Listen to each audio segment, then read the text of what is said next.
하나님 말씀 요한복음 18장 28절에서 37절의 말씀입니다.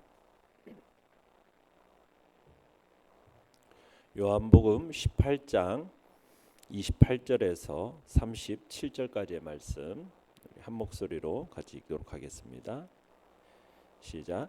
그들이 예수를 가야바에게서 관정으로 끌고 가니 새벽이라. 그들은 더럽힘을 받지 아니하고 유월절 잔치를 먹고자 하여 관정에 들어가지 아니하더라.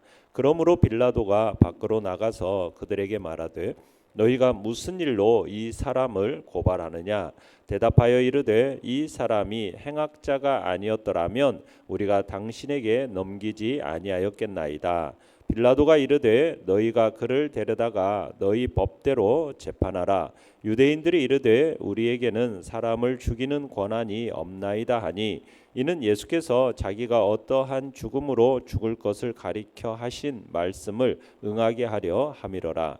이에 빌라도가 다시 관정에 들어가 예수를 불러 이르되 내가 유대인의 왕이냐? 예수께서 대답하시되 이는 내가 스스로 하는 말이냐? 다른 사람들이 나에 대하여 내게 한 말이냐? 빌라도가 대답하되 내가 유대인이냐? 내 나라 사람과 대제사장들이 너를 내게 넘겼으니 내가 무엇을 하였느냐? 예수께서 대답하시되 내 나라는 이 세상에 속한 것이 아니니라. 만일 내 나라가 이 세상에 속한 것이었더라면 내 종들이 싸워 나로 유대인들에게 넘겨지지 않게 하였으리라.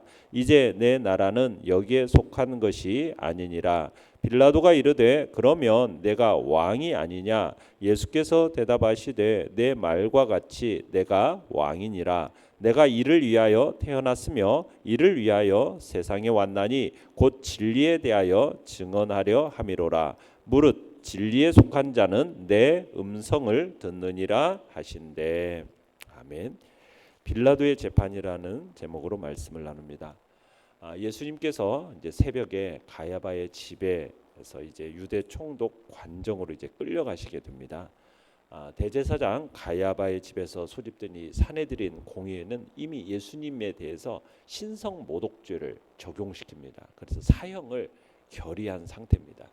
하지만 로마 제국의 식민지였던 이 당시 유대 사회에서는 상당 부분 뭐 자치권이 허용되기는 했지만은 죄인을 사형 선고, 죄인에게 사형을 선고하고 집행할 수 있는 권한은 없었어요.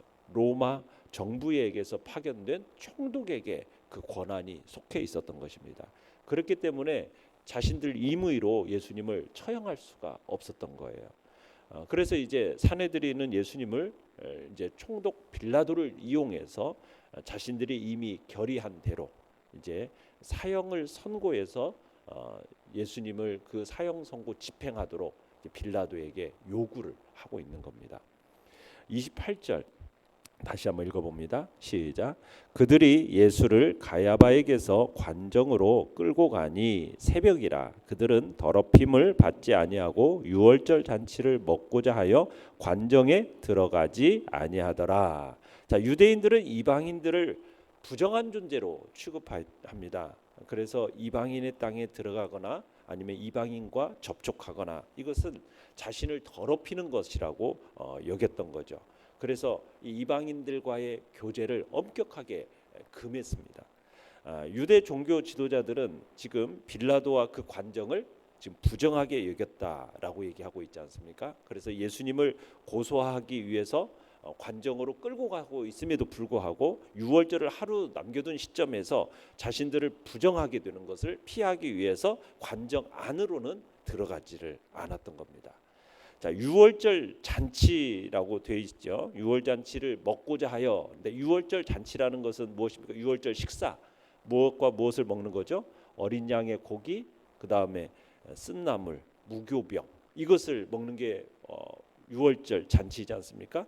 이 식사를 유대인들은 굉장히 중요하게 생각했고 의식적으로 깨끗한 사람만이 이 식사 자리에 참여할 수 있다라고 생각을 했어요. 그렇게 여겼어요. 그런데 이방인의 만약 집에 들어간다거나 혹시 이렇게 관정에 들어가거나 그러면은 자신들은 부정하게 된다라고 여겼고, 부정하게 된 사람은 만 하루가 지난 후에 옷을 빨고 입어야 정해질, 이렇게 깨끗해질 수 있다, 이렇게 생각을 한 겁니다. 그러니까 유월절로부터 이제 12시간 채 남지 않은 그 시점에 이 이방인 총독의 관저인 관정으로 들어가는 것에 대해서 지금 유대인들은 꺼리고 있기 때문에 지금 이 표현이 나오고 있는 겁니다. 자, 내용 관찰 문제 1번입니다. 유대인들은 이방인의 집이 부정하다고 생각했기에 빌라도의 관정 안에는 들어가지 않으려 합니다. 이렇게 율법을 지키려는 사람들이 빌라도에게 예수님을 뭐라고 고소합니까? 자, 29절과 30절 다시 한번 읽어봅니다. 시작. 그러므로 빌라도가 밖으로 나가서 그들에게 말하되 너희가 무슨 일로 이 사람을 고발하느냐? 대답하여 이르되 이 사람이 행악자가 아니었더라면 우리가 당신에게 넘기지 아니하였겠나이다. 자, 유대 종교 지도자들이 지금 예수님을 빌라도에게 고소하는 명분이 무엇입니까? 예수님이 뭐래요? 행악자, 이렇게 표현하고 있죠. 행악자. 그러니까 행악자라는 말은 범죄자라는 의미입니다. 그러니까 유대인들은 뭐 예수님의 어떤 구체적인 범죄 사실은 말하지 않고 그냥 단지 행악자, 범죄자 이렇게 지금 하고 있는 거죠.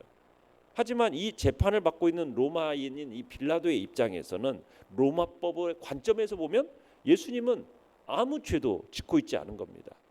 그러니까 유대 종교 지도자들은 지금 이 종교 지도자들이 그럼 예수님에 대해서 고소하고 있는 이 고소의 내용을 들은 빌라도가 31절에서 뭐라고 얘기하고 있습니까? 너희가 그를 데려다가 너희 법대로 재판하라, 이렇게 얘기하고 있어요. 너희 법대로 재판해라. 이 무슨 얘기냐면 로마법으로 볼 때는 예수님을 지금 죄인으로 규정할 만한 어떤 조항이 없다, 지금 그 얘기입니다. 예수님은 로마법으로 보면 뭐예요? 무죄라는 거죠. 그러니까 예수님과 관련된 문제는 종교적인 문제지 자신들이 관여할 사안이 아니라는 거죠. 그러니까 유대인들이 뭐라고 얘기를 합니까? 우리에게는 사람을 죽이는 권한이 없나이다, 이렇게 얘기를 하죠. 그러면서 빌라도에게 예수님을 재판해 주도록 강력하게 요청하는 겁니다. 예수님이 무죄라고 선포하는 이 빌라도의 답변에 대해서 그를 죽여야 한다, 이게 지금 유대인들의 강변인 겁니다. 자, 33절에서 34절을 읽어보겠습니다. 시작. 이에 빌라도가 다시 관정에 들어가 예수를 불러 이르되 네가 유대인의 왕이냐? 예수께서 대답하시되 이는 내가 스스로 하는 말이냐? 다른 사람들이 나에 대하여 내게 한 말이냐? 자, 네가 유대인의 왕이냐라는 말은 다른 사람도 아닌 너 같은 자가 어떻게 유대인의 왕이라 할 수 있느냐, 어떤 조롱의 의미가 지금 이 속에 내포되어 있습니다. 그리고 유대 지역의 어떤 정치적 안정을 가장 우선시하는 이 빌라도에게 있어서는 예수님이 진정 유대인들이 가리키는 어떤 정치적 민족적 성격의 메시아인가, 이 여부가 가장 궁금했기 때문에 지금 내가 유대인의 왕이냐, 이렇게 질문을 던지고 있는 겁니다. 자, 이 빌라도의 질문에 대해서 예수님의 답변을 하시는데 어떻게 답변을 하십니까? 내가 뭐 유대인의 왕이다 아니다 이렇게 서술형으로 답변하는 것이 아니라 의문형으로 질문을 던지고 있어요. 뭐라고 하고 있습니까? 이는 내가 스스로 하는 말이냐, 다른 사람들이 나에 대해서 내게 한 말이냐, 의문형, 묻고 있죠. 이 빌라도의 질문 자체가 모호하기 때문에 사람들의 오해를 살 수 있는 질문이라 여기저기서 예수님이 이렇게 묻고 있는 겁니다. 그러니까 예수님께서는 빌라도의 생각을 파악하지 못하셔서 이렇게 질문하는 게 아니고 지금 재판 과정을 지켜보는 사람들이 있어요. 그 재판 과정을 지켜보는 사람들로 하여금 예수님 자신의 정체성에 대해서 바르게 알게 하기 위해서 지금 의도적으로 지금 이 질문의 성격을 밝히시고 있는 겁니다. 그러니까 내가 유대인의 왕이자라는 이 질문이 로마인인 지금 빌라도의 어떤 자신의 생각에서 나온 것이면 예수님의 대답은 뭐라고 답변? 아니라는 거죠. 왜요? 지금 유대인 이 빌라도의 생각에서는 네가 유대인의 왕이냐라는 질문 속에는 무슨 답변이 있는 거예요? 네가 유대인의 정치적 왕으로서 질문을 던지는 거예요. 빌라도의 입장에서는 그렇게 질문을 던지는 거죠. 그러면은 예수님의 대답은 뭐예요? 나는 유대인의 어떤 정치적인 왕으로서 이렇게 온 게 아니다라고 답변을 하겠죠. 그렇지만 그 질문이 지금 빌라도가 유대 종교 지도자들의 어떤 생각을 빌어서 하는 것이라면, 그러면 유대 종교 지도자들의 생각은 뭐예요? 예수님이 이스라엘의 메시아다, 이런 의미로서 이제 그러면 그 말을 가지고 묻는 거라면, 그 여부를 묻는 거라면 예수님의 대답은 뭐예요? 맞다, 그렇다, 이 답변인 거예요. 그러니까 이것을 명확하게 지금 이제 질문을 던져서 그 의도를 이제 묻는 것입니다. 자, 내용관찰 문제 2번 보시면은, 자, 빌라도는 로마에서 파견된 유대 지역의 총독이므로 로마법에 의해 예수님을 재판해야 합니다. 빌라도가 예수님을 만나본 후에 내린 결론은 무엇입니까? 38절을 읽어보겠습니다. 38절입니다. 시작. 빌라도가 이르되 진리가 무엇이냐 하더라. 이 말을 하고 다시 유대인들에게 나가서 이르되 나는 그에게서 아무 죄도 찾지 못하였노라. 자, 빌라도는 예수님에게서 유대인들에게 어떤 기소당할 만한 어떤 원인이나 이유를 발견하지 못했다, 이렇게 고백하고 있는 거죠. 그러니까 빌라도는 자신이 예수님에게 어떤 사형 언도를 내릴 만한 어떤 그런 것이 있어요, 없어요? 없다라는 거죠. 유대인들의 압력에 어떤 의한 것이지 자신의 어떤 이성적이고 법률적인 판단의 근거에서 볼 때 예수님에게는 죄가 없다라는 거예요. 그래서 이제 나중에 유대 빌라도가 뭐라고 그래요? 예수님의 무죄한 피값을 유대인들에게 떠넘기죠. 그죠? 그러니까 자신은 그런 무죄한 피값을 받지 않으려고 애쓰는 모습을 여기서 보게 되는 겁니다. 자, 연구와 묵상 문제 3번입니다. 자, 빌라도의 의혹 많은 질문에 대한 예수님의 답변 속에서 드러나는 예수님의 신분과 사역의 특성은 무엇입니까? 자, 35절을 다시 한번 읽어보겠습니다. 시작. 빌라도가 대답하되 내가 유대인이냐? 내 나라 사람과 대제사장들이 너를 내게 넘겼으니 내가 무엇을 하였느냐? 자, 빌라도는 우선 자신은 유대인이 아니라는 거죠. 예수가 진정 유대인의 왕인지에 대해서 자신은 전혀 생각해 본 적도 없고 관심도 없다라는 거예요. 그러면서 자신은 지금 유대인들의 종교 안에서 일어나는 복잡한 이런 문제에 대해서 관여할 의사가 전혀 없다, 지금 이것을 분명하게 밝히고 있어요. 그러면서 빌라도는 지금 재판정 밖에 운집해 있는 그 유대인들의 무리를 가리켜서 내 나라 사람, 이렇게 표현하고 있어요. 내 나라 사람. 무슨 얘기예요? 예수님과 동일한 혈통, 그 혈통의 사람임을 강조하면서 내 나라 사람, 이렇게 얘기하면서 지금 온 유대인들이 너 예수를 지금 고소하고 있다라고 하면서 과장적인 지금 표현을 쓰고 있는 겁니다. 자, 그러니까 예수님이 36절에서 이제 답변을 하세요. 시작. 예수께서 대답하시되 내 나라는 이 세상에 속한 것이 아니니라. 만일 내 나라가 이 세상에 속한 것이었더라면 내 종들이 싸워 나로 유대인들에게 넘겨지지 않게 하였으리라. 이제 내 나라는 여기에 속한 것이 아니니라. 자, 예수님께서는 빌라도의 어떤 질문의 내용에 대해서 정확하게 대답하지는 않으십니다. 대신에 뭘 얘기하냐면 하나님 나라의 속성에 대해서 이야기를 하세요. 지금 자신이 신문받는 자리이지만 이 기회를 통해서 영적인 진리를 선포하고자 하시는 예수님의 모습을 보게 되는 거죠. 내 나라는 어떤 나라냐? 인간에게 구원과 생명을 주시는, 그래서 예수님께서 의와 사랑과 진리로 통치하시는 그런 하나님의 나라라는 거예요. 그에 비해서 지금 이 세상이라는 것과 이렇게 대조해서 말하죠. 내 나라는 이 세상에 속하지 않았다. 이 세상은 어떤 나라겠어요? 사탄의 권세 아래 있어서 지금 자신을 구원하러 오신 예수님을 십자가 못 박아 죽이는 악한 세상, 이렇게 딱 대조해서 얘기를 합니다. 대립시켜서. 그러니까 주님의 나라는 이 땅에 속한 것이 아니라는 거예요. 예수님께서는 고작 여기 유대 나라, 이 나라의 왕이 되기 위해서 이 유대 나라의 왕이 되기 위해서 이 땅에 온 게 아니라는 거죠. 자신은 어떤 정치적인 메시아가 아니라는 거예요. 그분의 나라는 어떤 나라냐? 영적인 나라라는 거죠. 그 하나님의 나라를 건설하기 위해서 이 땅에 왔다. 지금 이렇게 설명을 하고 있는 겁니다. 자, 37절 읽어보겠습니다. 37절 시작. 빌라도가 이르되 그러면 내가 왕이 아니냐? 예수께서 대답하시되 내 말과 같이 내가 왕이니라. 내가 이를 위하여 태어났으며 이를 위하여 세상에 왔나니 곧 진리에 대하여 증언하려 함이로라. 무릇 진리에 속한 자는 내 음성을 듣느니라 하신대. 자, 빌라도의 질문에 대해서 예수님께서 자신의 나라는 이 땅에 속한 나라가 아니지만 내가 왕이다라고 분명하게 밝히시죠. 예수님께서 자신이 왕인 것을 증거하고자 이 세상에 오셨다는 거예요. 물론 그의 왕국은 빌라도가 알지 못하는 특별한, 매우 특별한 왕국이죠. 예수님께서 말씀하시는 왕권, 왕국, 백성, 그 국민에 대해서 우리가 정확하게 이해를 해야 되는데요. 예수님은 왕이십니다. 그러면은 예수님의 왕국, 내 나라는 어떤 나라입니까? 세상 나라들처럼 어떤 영토가 있는 나라인가요? 아니죠.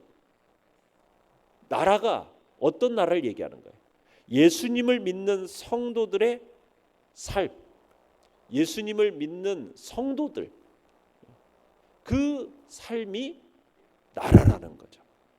예수님의 왕국은 어떤 한 지구 한 부분에 어떤 속해 있는 어떤 경계선을 두고 존재하는 그런 나라가 아닙니다.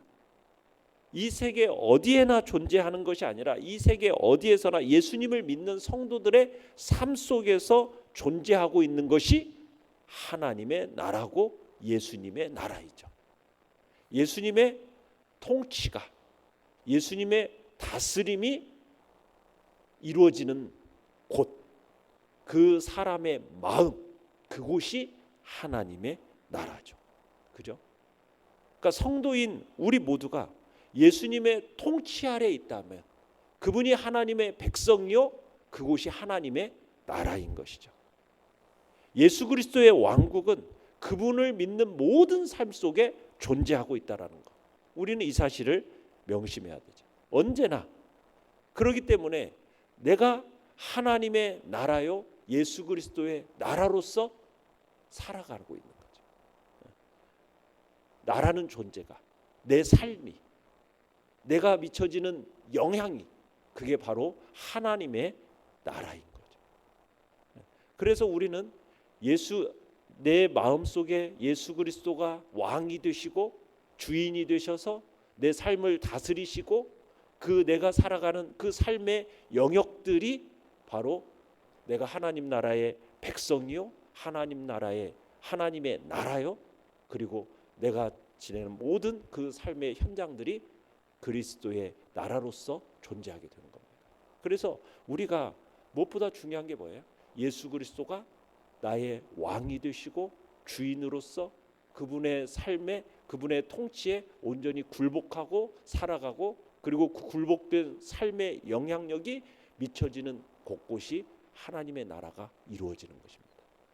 그래서 우리의 삶을 살아가는 데 있어서 내가 하나님의 나라로서, 그리스도의 나라로서 살아가고 있는가, 그리스도의 백성으로서의 삶을 내가 보여주고 있는가, 그 모습을 우리가 이 땅 속에서 정말 하나님의 나라요, 그리스도의 나라의 모습으로서 우리를 드러내면서 살아야 됨을 주님은 우리에게 말씀하고 계시는 겁니다. 이게 바로 예수님이 말씀하시는 하나님의 신분, 예수 그리스도의 신분과 사역의 특성인 겁니다. 자, 느낀 점 4번입니다. 우리가 사는 세상에는 어쩌면 어디에서나 참으로 인정되는 절대적인 진리는 존재하지 않는 것일지도 모릅니다. 그렇다면 당신은 어디서 진리를 찾고 있습니까? 자, 참된 진리는 인간의 탐구를 통해서 깨달아질 수 있는 게 아니에요. 많은 사람들이 진리를 깨닫기 위해서 고행도 한다고 그러고 책도 읽는다고 그러고 깊은 명상도 합니다. 그러나 그런 방법을 통해서 진리에 이를 수 있어요, 없어요? 진리에 이를 수가 없습니다. 세상의 진리라는 것은 상대적인 거예요. 세월이 흐르면 그 진리라는 것은 옛것이 되고 맙니다. 그리고 그 진리는 생명을 구원할 수가 없어요. 생명의 구원과 관계가 없어요. 참된 진리는 무엇입니까? 예수님을 믿는 것이 참된 진리예요. 왜요? 생명의 진리는 예수님을 믿을 때 비로소 얻어지는데 왜요? 예수님이 자신이 뭐라고 얘기하고 계십니까? 내가 곧 길이요 진리요 생명이라고 말씀하고 계십니다. 그러니까 예수님이 진리이신 거죠. 예수님이 없는 곳에 구원의 진리가 존재하지 않는 겁니다.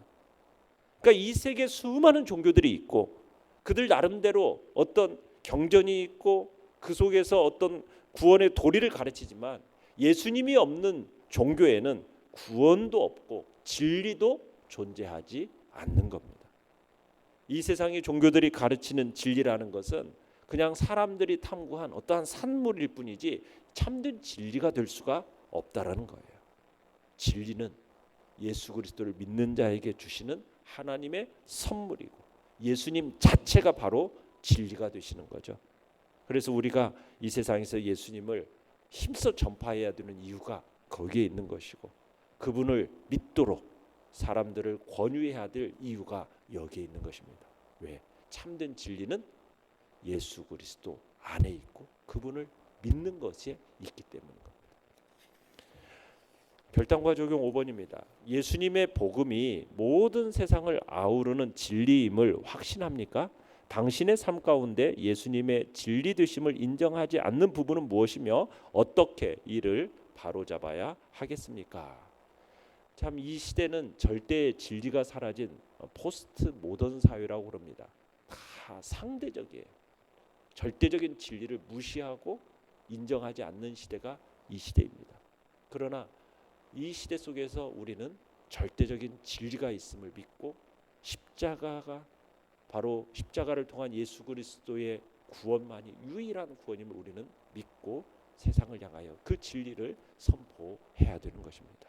우리는 포기할 수 없는 이 십자가를 든든히 붙들고 오늘도 믿음으로 승리할 수 있기를 간절히 바랍니다. 오늘의 기도 같이 읽겠습니다. 시작. 예수님께서 내 삶의 유일한 진리 주관자가 되어 주셔서 나의 모든 것을 다스려 주소서. 아멘. 말씀을 생각하며 기도하시고요. 연약한 우리의 지체들을 위해서 기도해 주시며 오늘도 주님의 사랑과 은혜 안에서 승리의 길을 걸어가는 복된 한 날 되도록 주여 우리 세 번 부르짖으면서 간절함으로 기도합니다. 주여 주여 주여 살아계신 하나님 아버지여 은혜를 베풀어 주시옵소서. 주님 역사하여 주시옵소서. 아버지 은혜를 베푸사 살아계신 하나님의 놀라운 은총과 능력이 우리 가운데